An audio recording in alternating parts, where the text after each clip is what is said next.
Hola y bienvenidos al especial en español del podcast. ¿Cómo están vuestros corazones y cómo están vuestras cabezas?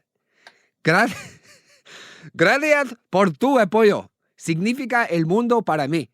Te hablo desde España. Bienvenidos al episodio de los mejores beats del podcast. So that was a bit of Spanish I just Googled there. I'm speaking to you from Spain. That's the most Alan Partridge introduction to an episode ever. Hola, my friends. I don't know why I rolled the R even on the English part. That's hola, my friends. I'm speaking to you from Spain. And I just Googled that intro there on Google Translate. So welcome to the Weekly Roast. ¿Cómo estás, guys? How's it going? I don't speak Spanish, as one will be able to deduce from those appallingly sounding Spanish words that are probably probably all in the wrong structure, or probably structured incorrectly. Guys, how are you? I'm speaking to you from Spain. I'm on a little sojourn with mi amor. I'm on a holiday. And this week, it's a very special episode. It's the 11th episode of the Weekly Roast. We're almost 3 months into the year. Jesus Christ. The time is slipping through our little potato paws like it's the sand taken from a beach here in Spain. It's the Best Bits episode. Okay? This is the classic. These are some of the finest moments that we have recorded from the year to date. So if you've joined the podcast a little bit later on, don't worry about it. You're going to get a lot from this episode. If you haven't, if you've been there from the start, hopefully you will join this little jaunt down memory lane and we can be reminded of some of the greatest moments. And it won't just be Mrs. Jolly's, okay? We might, although, do you know what I was thinking? We should do a Mrs. Jolly's episode and get Mrs. Jolly's on. Would you be up for that? And like an actual interview? And we could also, somebody said to me on Instagram, we should put up a question box from people and they could ask Mrs. Johnny's questions in real time and see what her reaction is. That could be, I don't think it'll be making a spectacle of anybody. I think it would just genuinely be interesting. So anyway, without further ado, guys, it's the best bits of the Weekly Roast. Some of the funniest moments we've had so far. We're going to go through and pick out the most hilarious contributions that we've had, okay? First up, we've got the Roast of Dirty Co-Workers, the podcast that changed it all. This is when we went through our little teenage phase, myself and Kieran, and we grew and we changed and evolved with the structure of the podcast, and the new system was born, the new regime, the Roast of Co-Workers. I will forever remember this one because I promise you, I had tears streaming down my face when I first heard this voice note. Those things, Mark. I used to work with a guy who had pretty severe diabetes. And one day he went down to the local deli and got himself a pre-made roll, not realising it was laced with relish, and the relish had a very high sugar content. So we noticed that he was then holding his stomach. He started to scream that his eyes were sore. He was afraid he was going to go blind. And it was quite worrying. 2 hours later, after he finally regulated, we saw him walk back into the office with another roll, the exact same one. And we protested. We said, maybe don't eat that again. Remember what happened? And he said, nah, don't worry, guys. I'll scrape the relish off this time. We'll be fine. The relish had soaked into the bread. There was no way of scraping it off. He ate it again. And the exact same thing happened again. The eyes went nuts. The belly went crazy. But nobody cared as much the second time around. Like, if there was the boy who cried Ballymaloo, I mean, that is fucking unbelievable. I just adore that so much. I'm not a doctor, but you'd have to have a pretty serious case of diabetes to go blind from one lick of Ballymaloo relish, would you not? Okay, next up, the most common complaint when I was asking you on Instagram about what aspects of your co-workers and colleagues that you didn't like. Let's be honest, it was the bodily functions. Let's just do a quick fire round here because there was lots of contributions about bodily functions. So if you have sensitive eyes, ears or throats, please do not listen any further. But if you do not, proceed with caution. Let's go. Co-worker, also my brother, is beyond vile. He burps so loudly, we can hear it 2 offices away. It's all day, every day. Brilliant. It's like the Irish version of Succession, isn't it? My co-worker, that's my brother, burps really loudly. Brilliant, Deirdre. You're like Kendall Roy's long-lost sister. I mean, firstly, he's your co-worker, but he burps and you can hear 2 offices away. How big, like, what sort of empire do you have, but your brother can't get his gastrointestinal fucking etiquette in check? Next up, this next one is actually foul, by the way. Coming in from Simon, let's go. Yeah, so I worked with this guy a few years ago now, and he used to scratch his head and pick the scabs on his head, and then he would put the like scabs that he picked off and the dead skin into this little bin that he had in his desk. Like one you might have for like, I don't know, tea bags or whatever. But he just literally filled it with skin particles and scabs, rotten stuff like that, and just left it there unemptied for the entire couple of years that I worked on it. It was one of the most revolting things I've ever seen in my life. That is like so gross. That is fucking horrible. So, firstly, scabs on his head. Like, what's going on there? A bit of arnica, maybe, or Vaseline. Like, that is. And then just like putting them in a bin on the desk. It's perverse. People are. What I always wonder when people do this sort of stuff, do they have no shame? Are they not worried about what people who are sitting near them might think? This next one is not for the faint-hearted, okay? So please, again, this is your roast. It's not mine. So I'm just responding to what you said. It's got nothing to do with me. Let's go. So, we had a girl that used to work in the office for the summer, and when she used to go to the toilet, one of the lads in the office used to go over and smell her seat. Like, you can't just throw that in as if that's like a thing that people, oh, my bloody office, my co-worker's so annoying. He always shows up late. Oh, mine always has her out of office on. Oh, mine smells the seat of other co-workers when they go to the loos. That is one of those things that, like, Irish people's ability to sweep things under the rug just really drives me up the wall. Go to HR immediately. This person is a complete deviant. And actually, that has to be gross, there has to be some misconduct there. Because I know you're not technically interfering with an individual, but like smelling their seat, that is like, especially if she's not been at the links out the back all afternoon, that is, or if it's in the summer and people are getting hot and sweaty down there, that is so disgusting. We've got a part 2 to this guy. Let's go. Another lad in the office used to stick his fingers down his pants, picking his hole, and then smelling his fingers afterwards. That was absolutely disgusting. I'm going to go out on a limb here and say that it's you. You're the guy. Can we play that again? Listen to this again. I'm actually imagining him now with his fingers down, as he says, picking his hole. It sounds like he's doing it. He's got that sort of like distracted look to his voice, sound to his voice. Like, just listen to it again. Another lad in the office used to stick his fingers down his pants, picking his hole, Lovely, and then smelling his fingers afterwards. That was absolutely disgusting. Smell his fingers afterwards.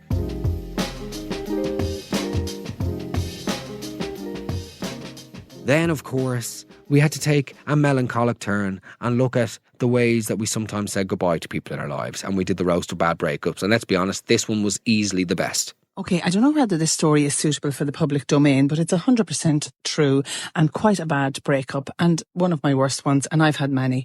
I'm 55. Imagine you've a follower that's this ancient. Anyway, in the 80s, I was in London and I lived there for 8 years. Anyway, I went over to London, 19 years of age, met this guy. After about a year and a half, I kind of went off him. I was trying to break it off him, but he's a bit needy, a bit clingy, a bit kind of, and I was like, oh, Christ, got hard to kind of split up with him. And then on his way over to visit me one night, he had an accident. Okay. Long story short, he ended up having to have his leg amputated. What? Yes, amputated.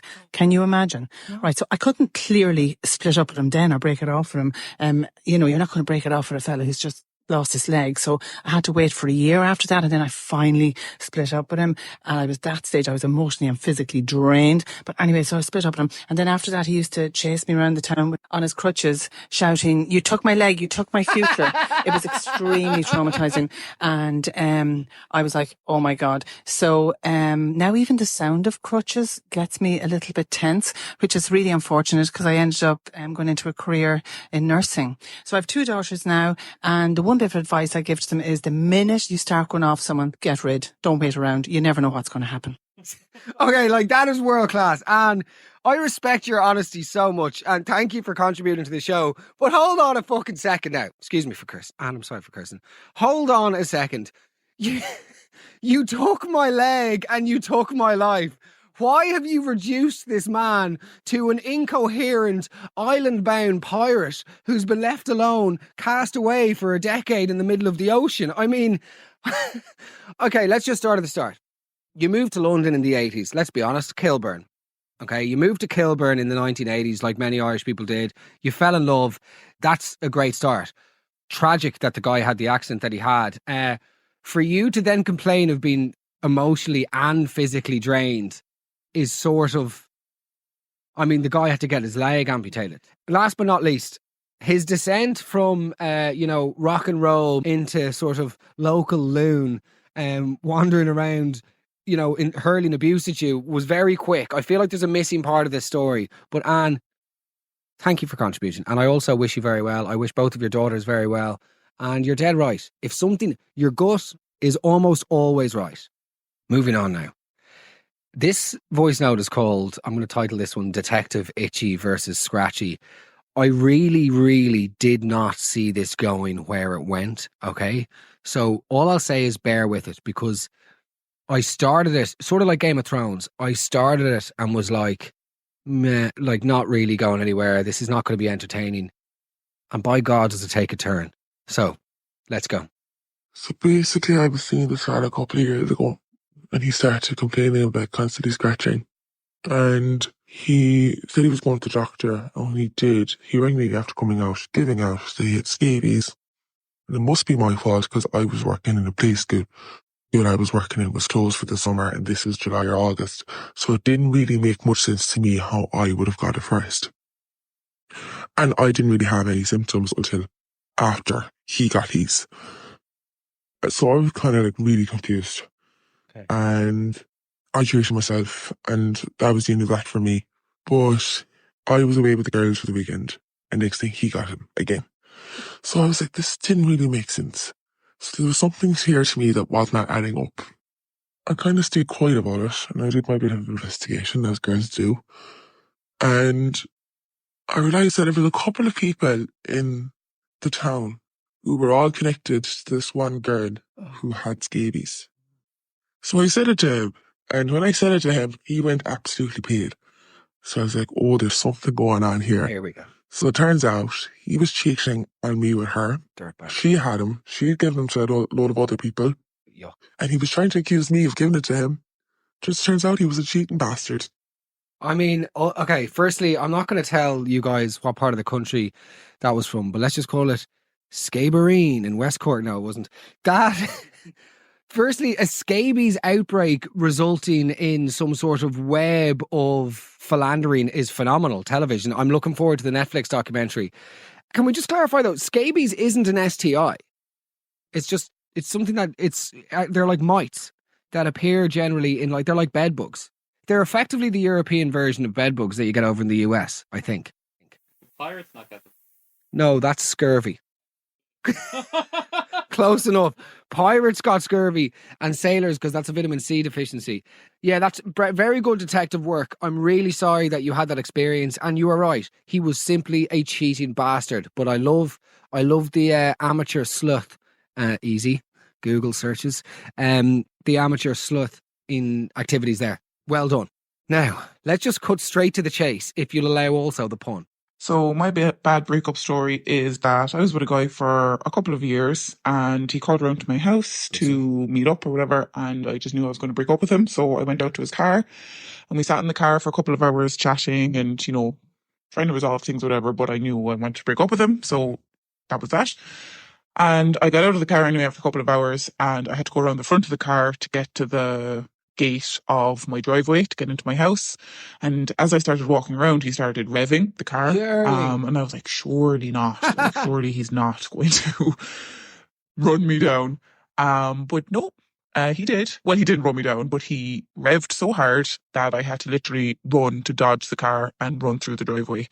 So yeah, he full on tried to knock me over after breaking up with him. So needless to say, that was the confirmation that I needed that I had made the right choice. Okay, I know I'm not trying to make light of attempted murder or anything, okay? But sorry, him revving up and driving down the driveway with you sort of, like Homer Simpson's arse in the intro to The Simpsons. Whenever they're going down the driveway and he's getting chased into the garage.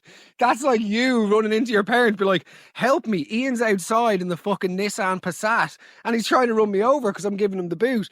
I thought I'd had bad breakups, but that is fucking insane. By the way, there's no coming back from that.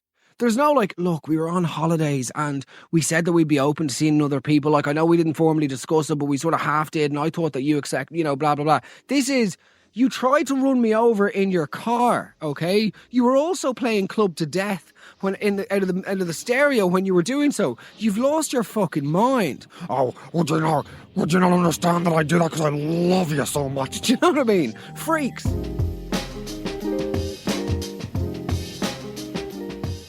But after that, it wasn't just bad breakups. We also have to talk about the beginnings of relationships and first date stories. It was Valentine's Day. We did a little Valentine's Day special. And this part of the story, or this part of the roast rather, was absolutely unbelievable. Well, Mark, so there's this guy that I went to national school with. So bearing in mind now, we know each other since we were 4 years old. Stunning, absolutely stunning guy. We had a little snog one night after a disco or whatever, back in the day, disco. And went on then to go on a first date. So we did. We went to cinema and we went and got a bite to eat. Grand. Went out, got a few drinks then after. So I went back to a friend of ours and we went upstairs for a cuddle. So the cuddle was going lovely, snogging and whatever.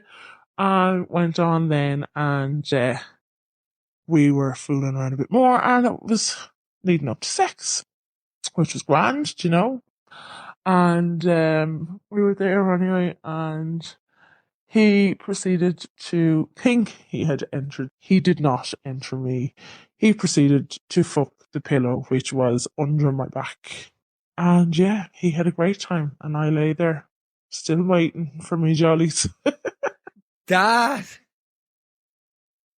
What do you mean he shagged the pillow? Okay, and also, you referring to that as me jollies is utterly depraved, okay? Oh, me jollies. Like, but when you say he was shagging, how, like, do you have, I hope they're leather pillows at the very least. I mean, what sort of concept of a vagina or just basic rudimentary anatomy does this guy have?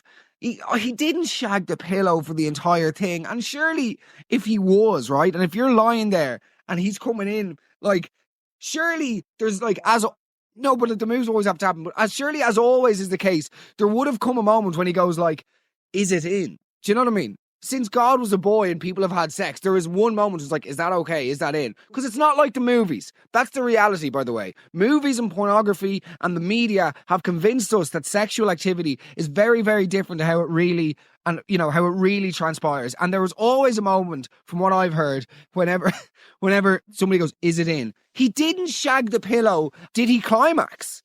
Do you know what I mean? Did she mention did he climax? I mean, she just kept going, me jollies. Let's just go to the next one. I don't know where you are when you're listening to this, whether you're driving your car, whether you're walking the dog, whether you're sitting in the office, whether you're working from home, whether you're doing admin, right? I would like you to focus for this one because this story it's complete and utter chaos. Again, you think you've lived a life. You think you've been on some weird first dates. Try and follow this one. Have a listen, okay? So, very long story short, we went to bottomless brunch and actually had quite a lot to drink. But his sister rang him crying, saying that their dog was dead. And he then got quite upset and basically insisted that I come back with them. And he was like, just in case, still not really sure what that meant. But we got there and the dog was absolutely fine, literally greeted us at the door, but she was still sobbing and was still really upset and was basically demanding that we take the very alive dog to the vets because in her eyes the dog was still dying. And yeah, basically when we said no, she just started hurling abuse at us, mostly me, saying that we were useless and all this fun stuff. And eventually we managed to calm her down. So I ordered a taxi, and while I was waiting for the taxi, he tried to kiss me, and within 2 seconds, just whipped his little fella out in the hallway. And yeah, never saw him again, but he does post the occasional picture of the dog, which is, yeah, still alive. That is just complete chaos. That is complete chaos from start. There's more unnecessary plot twists in that story than an episode of Film Me Fucking Once. That is... Hold on. So let's just call this one Dr. Doolittle fella, okay? So you go to... By the way, there's no prizes for guessing on what part of the country this girl is from. Mark, is that your sister? Brilliant. Deirdre. She goes on a date with this guy to bottomless brunch, okay? So you go to bottomless brunch, right?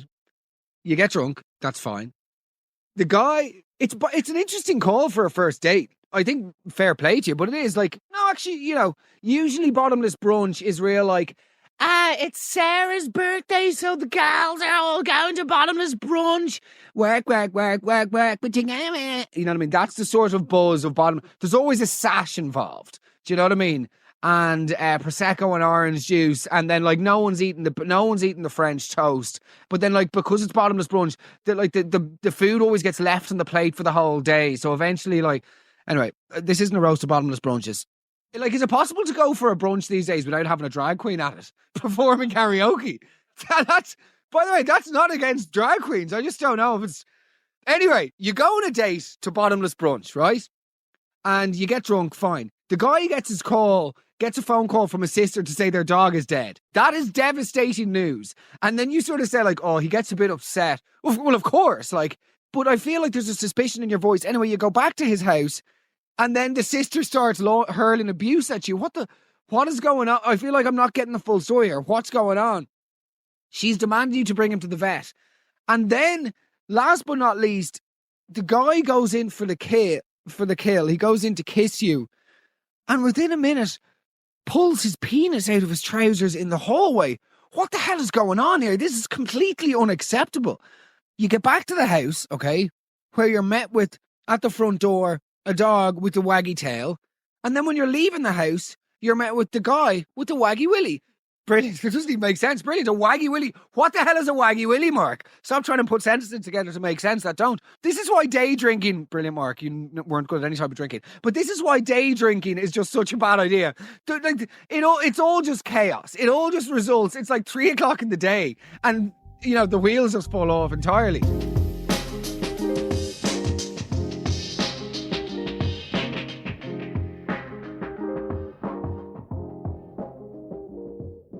However, we can't just always point the finger at strangers. Sometimes we had to look a little bit closer to home.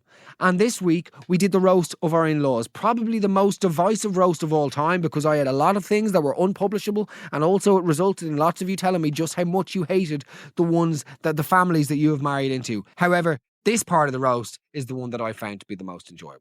Okay, so I had actually forgotten about this and your question box has just brought it all back. But my ex's bedroom used to face the driveway, and this is years ago. We were still like in our early 20s, so if we heard a car coming in the drive, there'd be that awkward scuttle to get up before someone came in. Anyway, one day post scuttle, we had heard a car, but the front door never opened, so I just got up and I was looking out the window to see if anyone was there, and his mom's car was in the driveway, but she hadn't gotten out of the car yet. I was kind of like, okay, what's she doing just sitting there? And I realised she was sitting picking her belly button, which I didn't even know was a thing. Like picking shit out of it and then rolling it between her fingers. And anyway, it turns out this was like a normal thing for her. So she'd drive home from work or from wherever, and she'd sit in the driveway and just pick her belly button until she came in. Okay. What the fuck? Okay, like, is your mother-in-law a literal orangutan? Does your mum have a penchant for bananas? What the hell is going on here? Picking her belly button and rolling it between her fingers like some sort of ape, a literal ape. There's something very Darwinian, I think, about your mother just sort of sitting in a Nissan Micra and then fondling little flecks of slop that she removes from the crevices of her own skin. This is derangement levels of disgusting. And actually, by the way, the other thing that you say at the beginning of your voice note about doing the little scuttle, the two of you, mid sort of post-coital scuttle and then looking out the window, that's making it more obvious. It's like whatever. Remember, when you're in your 20s and you're drinking, okay? And then you'd be in a friend's house and you'd be looking in the bathroom mirror and you'd be like, am I drunk? Do I look drunk? You're talking to yourself in the mirror. Of course you're drunk. Do you know what I mean? You don't do that when you're sober. You don't look in the mirror and go like, yeah, do I look? Yeah, no. Like, you're making it more obvious, I think. Sort of like if somebody was saying, now look, I don't mean to be creepy. You're about to be creepy. You're definitely about to be creepy, because if you're not being creepy, you don't need to mention the fact that you are being creepy. One last one of the creeps actually for your Karen. Do you know what I was thinking about a while ago? You know when a creep is in a bar? If a creep sees another creep in a bar, is there like a solidarity between creeps? Or do they look at each other and be like, you dirty bastard? You're taking my, you know what I mean? Get off my turf. Get off my turf. Get out of my zone. Yeah, your mother-in-law is decrepit. Speaking of bodily functions, this guy is, I think you might remember this man from the co-workers roast, but this is just phenomenal. Hey Mark, my boyfriend's dad sits in an armchair in the sitting room, picking scabs off his arm, and then fishes for them under his nails and has a good munch on them. This is absolutely disgusting and turns my guts. That is... He picks the scabs off his arm and they get stuck under his fingernails and then he goes fishing for them. That is... Who's his favourite 90s R&B singer, actually? Scabrielle? Brilliant. Where's he from? Scab and Teely? Anyway, okay, that is absolutely... What is it with people and scabs? Leave them alone. What's the first thing that your mother or your father or your parental figure ever said to you? Look at me. What's the first thing that somebody adult ever told you as a child? Don't pick your scabs. Leave them alone. Don't pick at it. And then fishing for them. And also, though, just to finish on this, turns my guts. Oh, that is a very visceral voice note. Thank you for your contribution.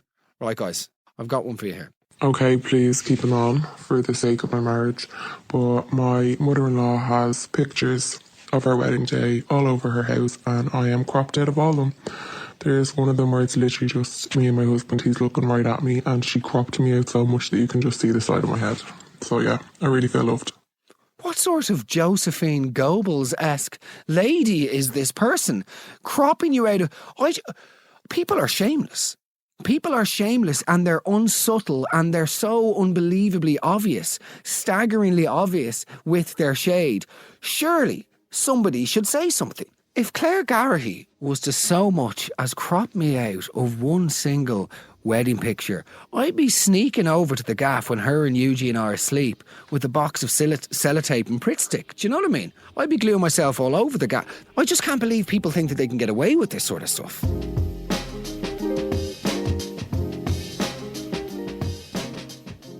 As we all know, we learn a huge amount about the woes of the world from listening to the weekly roast. However, in terms of learning, where else to look other than the teachers, you know, and the role that they play in society? Guys, the roast of teachers was just, I think, probably my favourite episode of the podcast so far. This part of the teachers episode just had me in bits. So there was one Miss Byrne, and then there was another Miss Byrne. One had a huge fucking rack, like she had massive tits. She was also a bitch.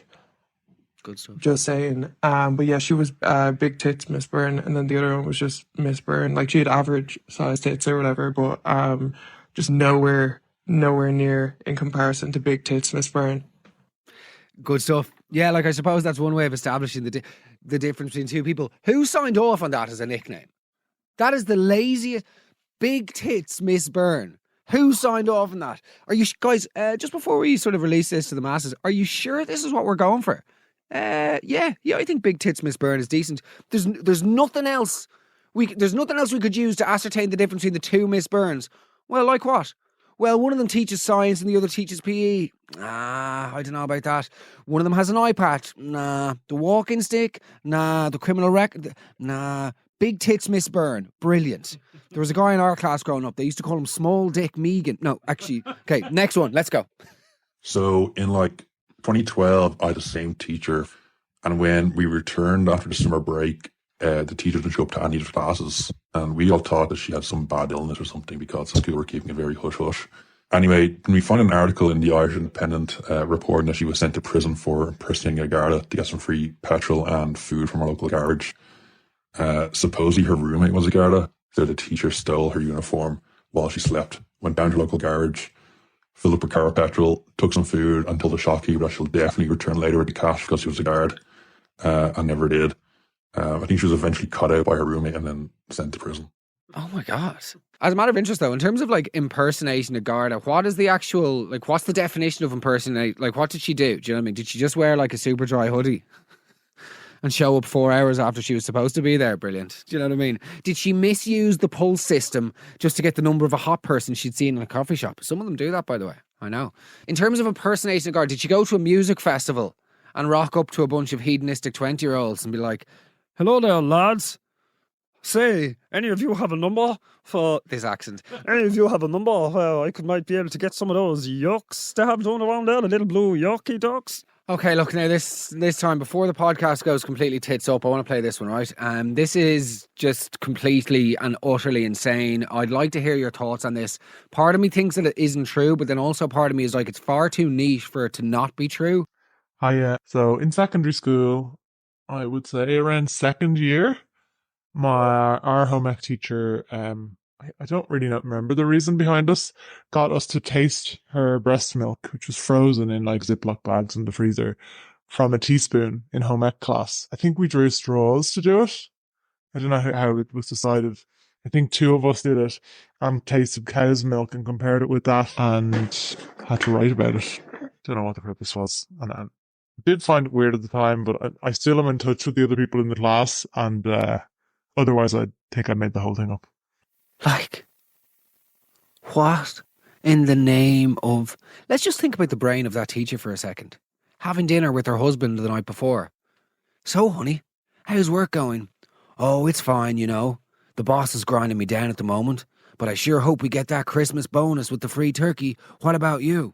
Sorry, I'm just milking myself here into a Ziploc bag. Do you know what I mean? The moment you've unbuttoned your blouse and you're squirting your own breast milk into a Chili's water bottle is the moment you've lost the battle with reason. You're essentially operating an illegal creamery out of your kitchen, Mrs. O'Donoghue. This is fucking insane, by the way. And lest we forget, what's the experiment? What's the experiment, by the way? Is there a difference between milk that comes from a cow and that comes from a chemistry teacher? Yes, of course there is. Of course there's we don't need to do a test, and the teaspoon makes it all the more perverted. I just don't really understand. So anything exciting coming up with the kids? It's Science Week. Are you doing lava wherever you get food colouring and jelly to make that look like the lava? No, I was thinking of doing that this year, but instead, actually, I'm just going to produce one of my cans and I'm going to milk this mother into a little bag and I'm going to force feed my students breast milk. This is what is going on here? Were you planning on pitching this to the Dragon's Den in an attempt to get in the shelves of fucking Sainsbury's? Do you know what I mean? Well, thanks, Deborah Meaden is out. Theo Batisis is left in, but he's still on the fence. Well, Theo, I need you to listen to me, okay? I know it's a gamble, but 9 out of 10 students from St. Columkille's graduating class of 2004 agree that it tastes slightly different to cow milk. In terms of scientific experiments, you're hardly Marie Curie, do you know what I mean? Julius Robert Sloppenheimer. This is Oppenheimer, obviously, but slop because the boobs, that's the game. So, let's go.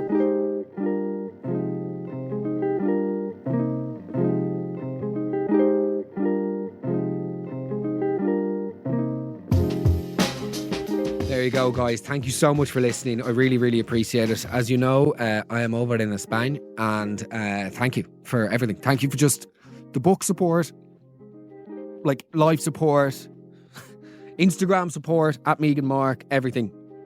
This podcast wouldn't happen every week if it wasn't for you listening. So I hope you realise the role that you play in this. And I can't wait to bring this to the stage, to see you guys in the flesh.